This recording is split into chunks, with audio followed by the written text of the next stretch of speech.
La estrategia del día es traída para ti por bloomberglinea.com. Claudia es claudicar y México no quiere claudicar. Lagos de Moreno, Jalisco, México, es el comienzo. Todo estará mejor. ¡Que viva el presidente Andrés Manuel López Obrador! ¡Que viva la cuarta transformación! ¡Que viva México! Claudia Sheinbaum, Xóchitl Gálvez y Jorge Álvarez Maínez, dos mujeres y un millennial, iniciaron oficialmente su campaña por la presidencia de México el 1 de marzo, en lo que será el proceso electoral más grande del país, no solo por la renovación de la silla presidencial, sino porque también se elegirán 20.708 cargos a nivel federal y estatal, gubernaturas, diputaciones, senadurías, presidencias municipales y alcaldías. También por primera vez en la historia, dos mujeres compiten por la presidencia, con altas probabilidades de que una de ellas se convierta en la primera mujer presidenta en la historia de México.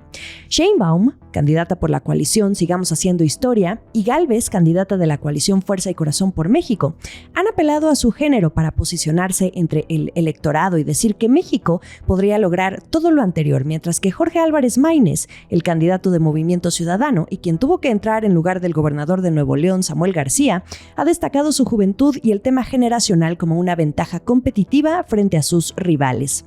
El 1 de marzo, los discursos variaron en tono, propuestas y enfoque. Lo que importa será revisar cuidadosamente las plataformas con las propuestas y detalles que ya se publicaron a través de sus páginas oficiales. El tenor económico se dejó ver poco en estos primeros días, salvo con uno de los aspirantes.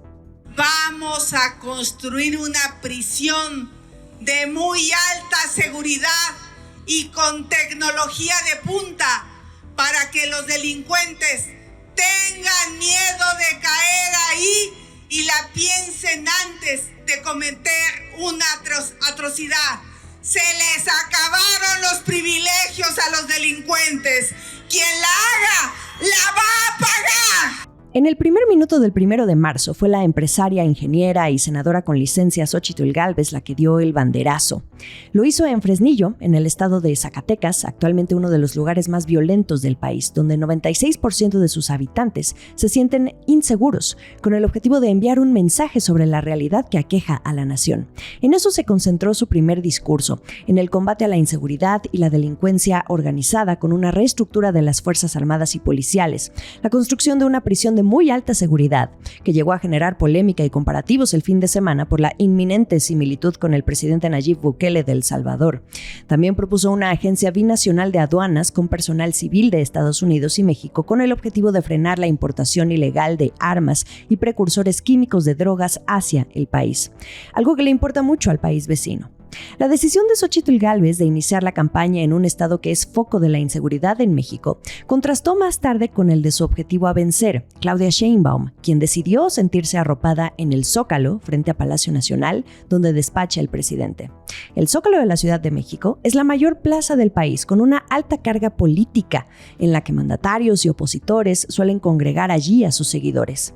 Ella presentó una lista de 100 promesas que integran su proyecto de nación, tal y como hace 5 años el presidente Andrés Manuel López Obrador lo hizo cuando tomó posesión en 2018.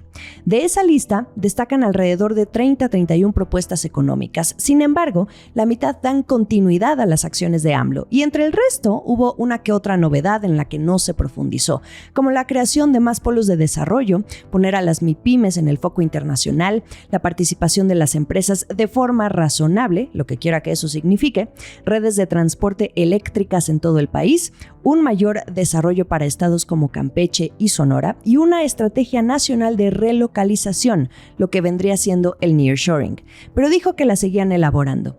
También abordó apoyos a mujeres mayores de 60 años y los siguientes puntos.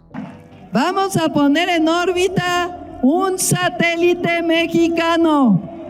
La relocalización será con buenos salarios para las mexicanas y los mexicanos. Vamos a hacer polos de desarrollo.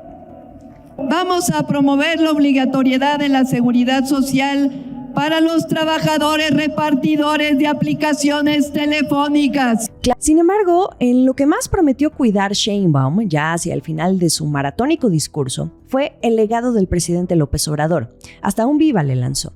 En un microsondeo realizado por Bloomberg Línea, tras su discurso en el Centro Histórico de la Ciudad de México, era muy notorio que de las 100 propuestas que enlistó Sheinbaum, lo que más se retuvieron sus simpatizantes fue precisamente la de continuar el legado de AMLO. Vi ahorita en las redes sociales algunas entrevistas que le hacían a las personas de aquí. Oiga, ¿usted conoce a Maynes? ¿Usted conoce a Maynes? Y la gente le decía no, porque nunca habían visto un espectacular, una lona o una playera de Maynes. No tenían por qué hacerlo. Las campañas se inician legalmente hoy. Y bueno, como lo pudieron escuchar, si hay alguien que tiene el mayor reto de darse a conocer a nivel nacional, es el último de los 3 aspirantes en dar inicio a su campaña el 1 de marzo, Jorge Álvarez Maynes, del partido Movimiento Ciudadano, quien arribó la noche del viernes al jardín central del municipio Lagos de Moreno, en Jalisco, a bordo de un autobús de color naranja que bien caracteriza a ese partido. Su discurso fue el más breve de los 3, 18 minutos duró, y la realidad es que por momentos pareció más un apoyo a quien compite por la gubernatura de Jalisco, Pablo Lemus, un estado que Movimiento Ciudadano hoy por hoy controla, actualmente gobernado por Enrique Alfaro, pero que buscan mantener. Según Álvarez Maynes, en 90 días él le va a dar la vuelta a la campaña presidencial. Ese es su eje de campaña, más que propuestas a nivel federal, en su mayoría ausentes. A partir de hoy me va a conocer México. Al igual que Xóchitl Gálvez, Jorge Álvarez Maynes puso el foco en el tema de la seguridad, al que calificó como el peor de los problemas que enfrenta México. Aunque pareció diferir con la candidata Xóchitl Gálvez respecto a las alternativas para enfrentarlo, al asegurar que no se arregla con una carcelota, así lo dijo. Desde el 1 de marzo ya se deja sentir la guerra de declaraciones. Tampoco detalló Álvarez Maynes su estrategia de seguridad, pero dijo que asumirá la responsabilidad de iniciar la pacificación de México en 6 años. Tampoco abundó en el resto de sus propuestas, aunque hizo mucho énfasis en los Altos de Jalisco y su sector productivo, que serían prioridad nacional, según él, y que pondrá a las infancias al centro.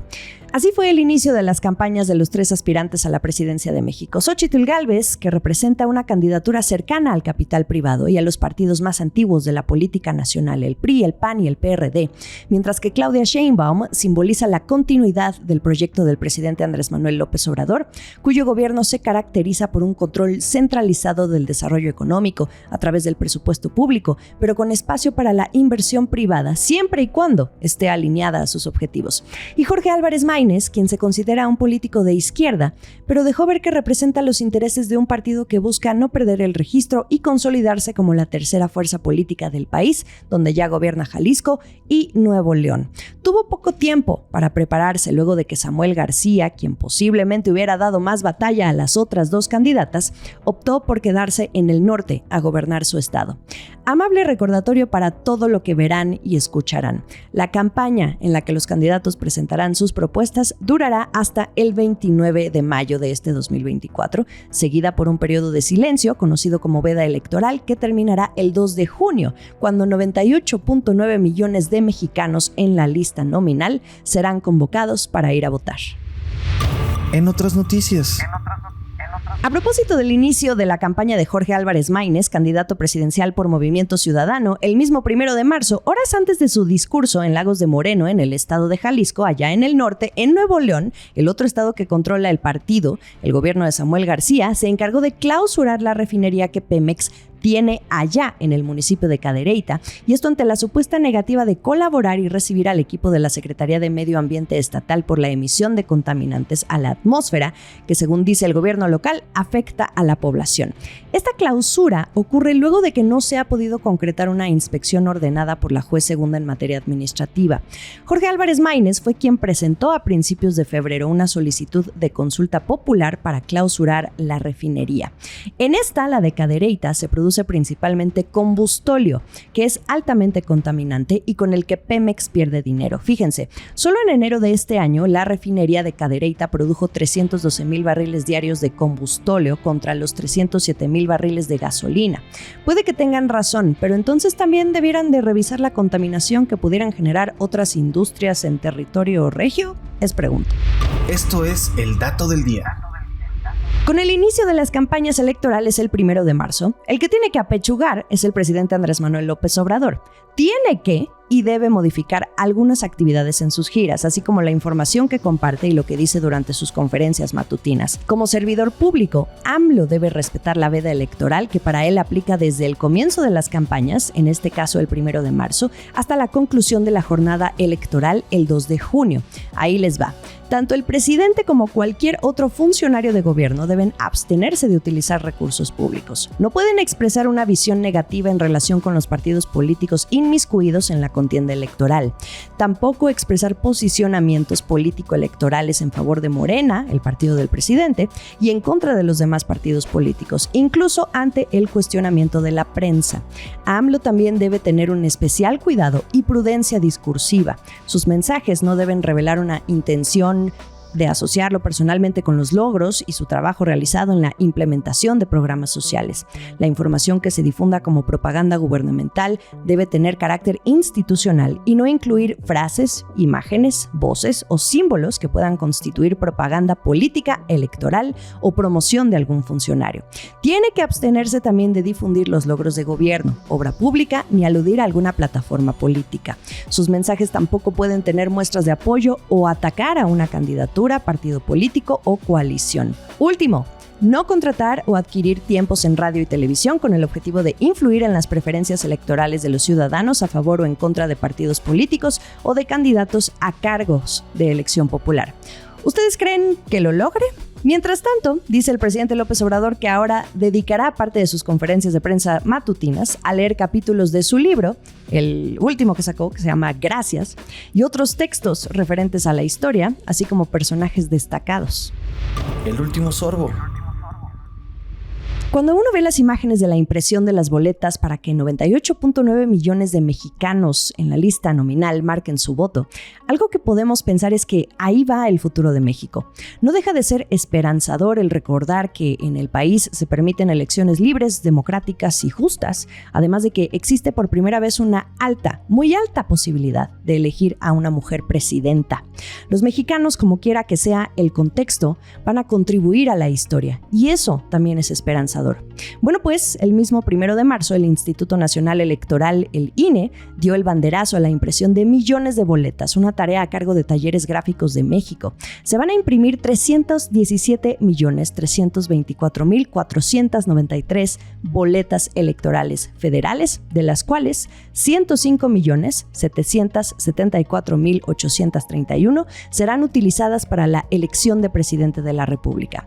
Para la elección de diputados federales y de senadores se imprimirán 211.549.662 boletas. La impresión va a concluir el 30 de abril. Y con consejeros del INE ahí presentes, incluida Guadalupe Tadei, la consejera presidenta, se aseguró que las boletas son hechas con papel seguridad y tienen una marca de agua que las hace muy seguras, que están garantizando el voto de los ciudadanos en las 170,000 casillas que serán instaladas el día de la jornada electoral y afirman que las boletas son infalsificables. Para el INE, esta es su jornada más ocupada, porque mientras escuchan esto, también ocurre un despliegue de capacitadores del INE visitando a 12.8 millones de ciudadanos mexicanos a fin de lograr convencer al menos a 1.5 millones para que sean funcionarios de casilla. ¿A quién de ustedes les va a tocar? Me cuentan en los comentarios. Lo mejor de la información económica y de negocios está aquí en la Estrategia del Día, pero también damos ese vistazo con un pequeño sorbo electoral todos los días y a partir de esta semana hasta las elecciones del 2 de junio. No se olviden de acompañarnos. Estamos en ex-Twitter como @laestrategiamx, también en Instagram como @JimenaBusiness me pueden encontrar, por ahí podemos platicar. También estamos en YouTube donde pueden encontrar los episodios completos. Que tengan un excelente inicio de semana. Esta fue la Estrategia del Día, escrito y narrado por Jimena Tolama, producido por Arturo Luna y Daniel Hernández. Que tengas un día muy productivo.